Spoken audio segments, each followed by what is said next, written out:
En América Latina sabíamos que los golpes de Estado y el establecimiento de regímenes dictatoriales era ocupación de los militares. Derrocaban al presidente constitucional y establecían un régimen autocrático. La novedad que nos trajo el fin del siglo XX es que esta siniestra tarea pasó a ser obra de civiles, de políticos elegidos por el pueblo, que se valían de las instituciones democráticas para demolerlas, para desvirtuarlas y paulatinamente ir conformando un régimen dictatorial. Este proceso comenzaba con la descalificación de la Constitución vigente, realizada el día mismo en que asumían sus mandatos. Chávez se refirió a la Constitución de Venezuela como una constitución moribunda. Y Rafael Correa, en el Ecuador, no juró gobernar de acuerdo a la Constitución como estaba obligado a hacerlo. Y algo parecido ocurrió en Nicaragua y en Bolivia. A diferencia, asimismo, de las dictaduras militares, que por su cuenta expedían una carta política, estos gobiernos del socialismo del siglo XXI llamaron al pueblo a que cohoneste el golpe de Estado. Consultas populares con resultados abrumadoramente favorables confirmaban en las urnas la legitimidad del desconocimiento del orden constitucional y autorizaban al presidente a convocar una asamblea constituyente para que expidiera una nueva carta política. Carta política que en los 4 países fue hecha a la medida de los dictadores en proceso de ser tales. Era una carta política elaborada por un solo partido, no era un instrumento jurídico de consenso, como es en toda sociedad democrática, y contenía todas las disposiciones que eran menester para que el presidente de la República controlara todos los poderes del Estado. Entre ellos, la justicia. Pero no solo que desaparecía el elemento fundamental de la democracia, que es la división del poder, sino que además demolía instituciones independientes, como eran los organismos electorales, para que, en el caso de que no consiguieran ganar las elecciones, se realizaran fraudes electorales.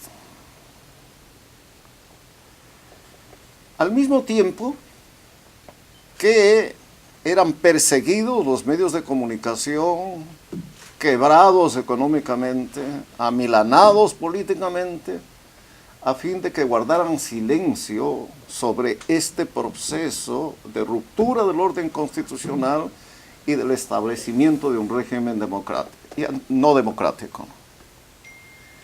Y conformaban un aparato de propaganda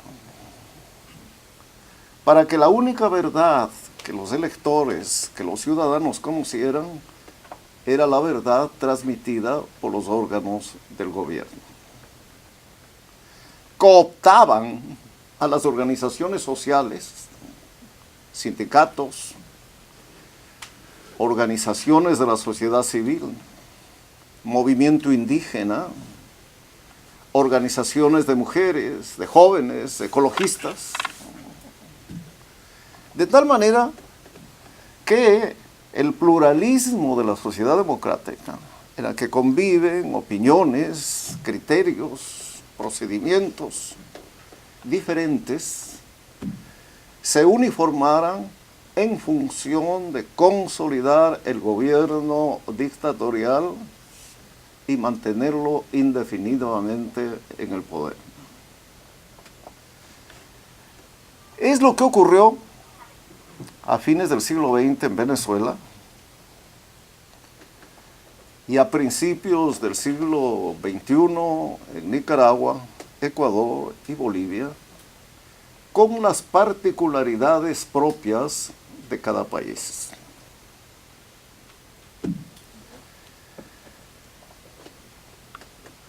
¿Cuáles fueron las consecuencias de un proceso de esta naturaleza? La primera, que desapareció la democracia, con todos sus defectos. Era una institución que garantizaba elecciones libres, la libertad de prensa, entre otras libertades, la independencia de la justicia, la rendición de cuentas por parte de las autoridades. Y en su lugar se estableció un pensamiento único que se expresaba primero en la existencia de una especie de partido único. Habían varios partidos, pero un solo partido era el que controlaba el Congreso Nacional, el Tribunal Constitucional, los órganos electorales, la justicia. ¿Cómo sucedía en el fascismo europeo de principios del siglo XX y como ha sucedido en los regímenes comunistas europeos, asiáticos y en el caso de Cuba?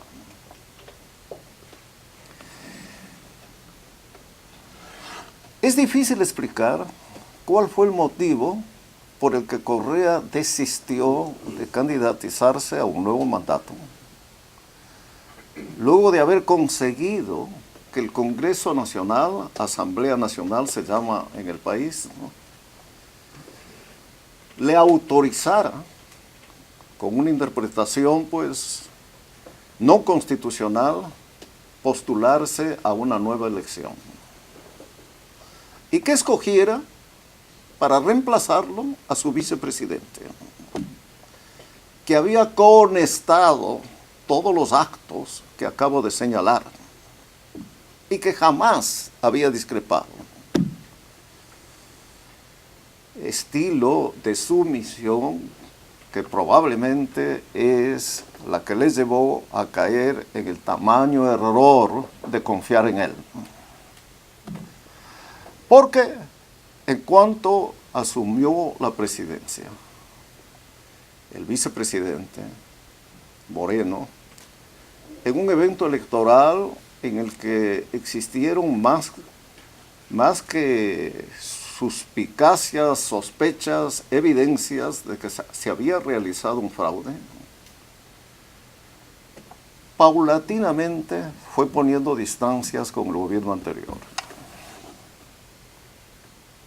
Y hay que reconocer que con todas las debilidades, en el sentido de que la institucionalidad autoritaria continúa vigente, ¿no?, él ha imprimido un estilo de gobierno que ha permitido que tengamos una fiscalía, al menos la fiscal general, independiente, de que los jueces tengan un relativo apego a los méritos de los procesos, una plena libertad de prensa, y todos los elementos, o algunos de los elementos constitutivos de la democracia. Y gracias a ello, que el Ecuador no viva hoy lo que sufren los pueblos de Venezuela, de Nicaragua y de Bolivia. ¿Qué conclusiones sacar de este proceso sucintamente examinado?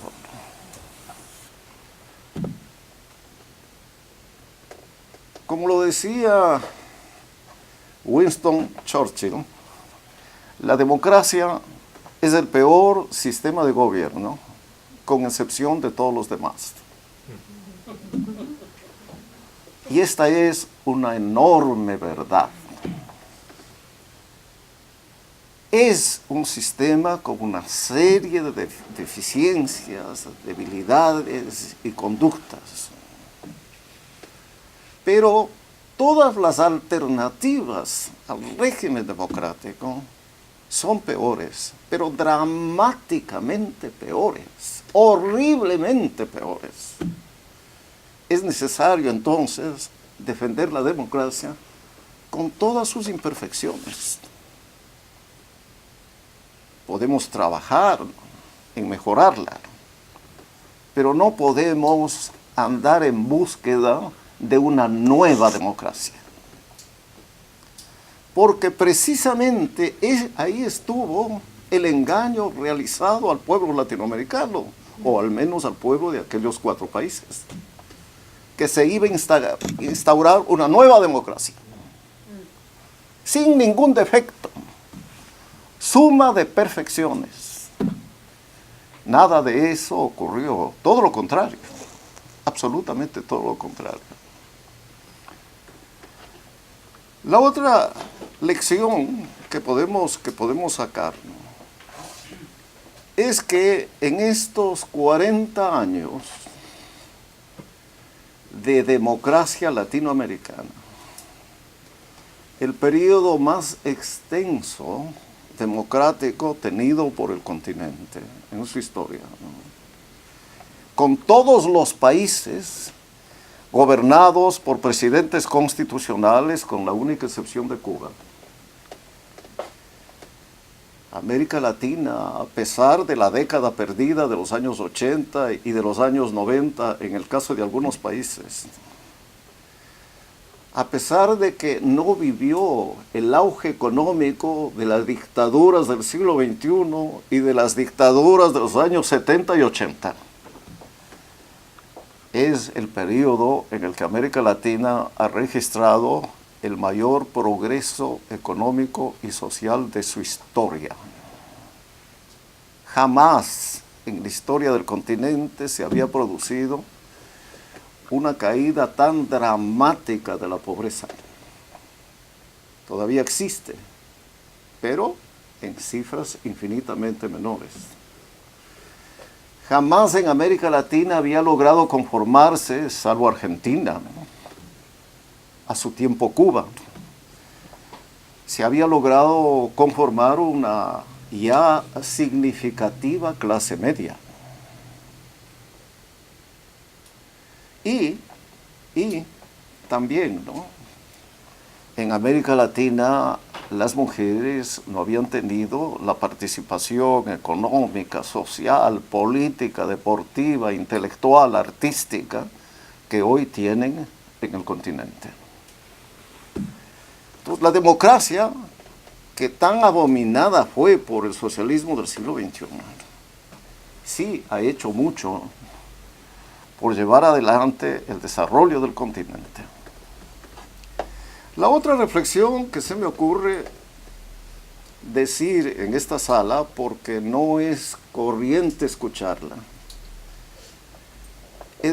es que no es posible la existencia de la democracia, no es posible que esa sea una democracia eficiente sin que cuente con la base esencial de un sistema de partidos. Desafortunadamente criticados casi general y unánimemente en el continente. Y bien es sabido que el régimen fascista italiano comenzó con la destrucción de los partidos italianos y que el régimen nazi de Alemania hizo lo propio. Y eso hizo Chávez en Venezuela, Correa en el Ecuador y algo parecido Morales en Bolivia y Ortega en Nicaragua. Me parece a mí que la institución más importante de un sistema democrático es la institución partido político. Él es el que selecciona los candidatos a las altas dignidades del Estado, incluido el presidente de la República.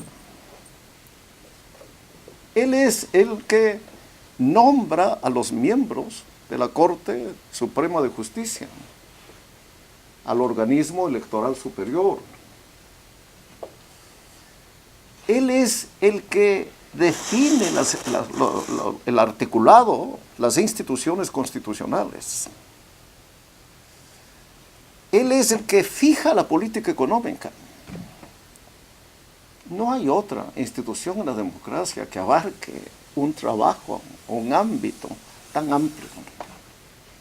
Entonces, si queremos en América Latina volver a tener democracia en los países que hoy no la tienen, y aún en los países que sí la tienen y tienen dificultades, es necesario bregar porque los partidos políticos existan, porque los líderes políticos sean respetados.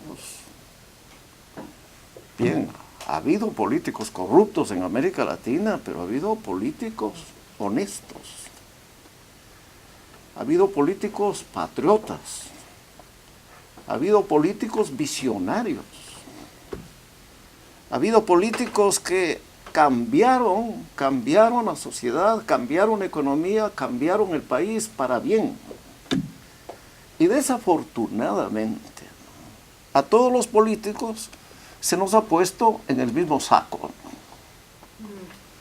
Y en lugar de señalar con nombre y apellido a los políticos y con su nombre a los partidos, que no son democráticos, que no son honestos, se cae, sobre todo en el caso de los medios de comunicación, en la generalización de los políticos. Y no caen en cuenta los periodistas en unos casos, ¿no? Los dirigentes de la sociedad civil en otros. No caen en cuenta que así van minando la democracia, minando la democracia. Para hablar de Venezuela, bueno, pienso que los presidentes Caldera y Carlos Andrés Pérez y Luis Herrera eran presidentes largamente superiores en todos los órdenes a lo que fue Chávez. Y que el partido COPEI y el partido Acción Democrática eran partidos bastante más respetables que este partido socialista formado por Chávez, que fue sucesivamente cambiado de nombres. Y lo mismo puedo decir del Ecuador, ¿no? Y también puedo decir de Bolivia, algo menos en el caso de Nicaragua. Bien, no quiero extenderme más, quisiera agradecer a Carlos Sánchez, ¿no?, por haber organizado este evento, por haber contribuido a que salga fuera de las fronteras nacionales, ¿no?, esta criminal persecución, ¿no?, de jefes policiales, de tropa policial, ¿no?, realizado a propósito de esta protesta del 30 de septiembre realizado por miembros de la policía. Fue una cosa absolutamente atroz.